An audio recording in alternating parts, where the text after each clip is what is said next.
In the early 2000s, through a series of interviews, I became acquainted with Father Gabriele.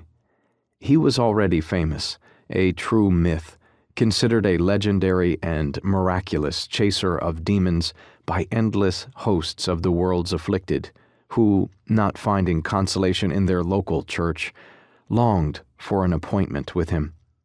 To others, he was the extremist priest who saw the devil everywhere.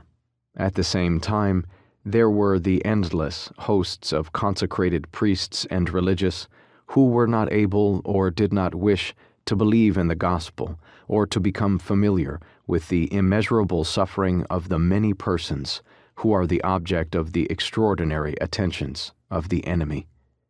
He had written dozens of books, preached on Radio Maria, and was on familiar terms with bishops, cardinals, and politicians. He was, however, extremely easy to contact. After I left him a voicemail, he returned the call the same day, and we made an appointment to meet within a few days. This was, for me, a source of amazement, because his agenda was jammed and he had the reputation of being unreachable. But the mission of communicating his ministry was so strong that he agreed immediately to our interviews. Thus, one Sunday afternoon in Rome, on Via Alessandro Severo, I met with him in the room where he practiced exorcism, a very simple space that clashed with the elegance of the building's entrance.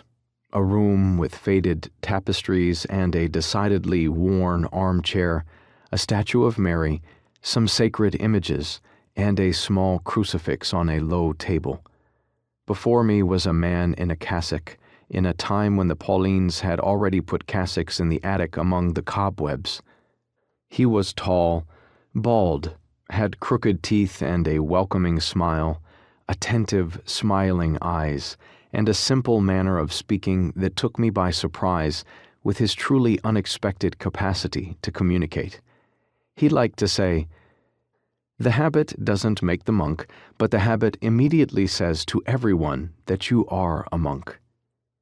We worked well together that first afternoon.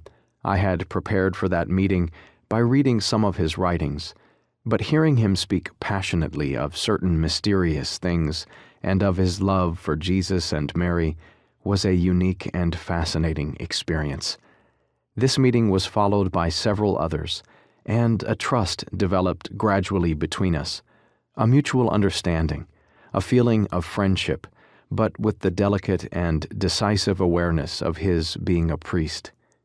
Even today, it does not cease to amaze me how a man so intransigent and with such an authoritarian character, a priest whose mission had him doing combat with evil spirits, could also be so sensible and sweet.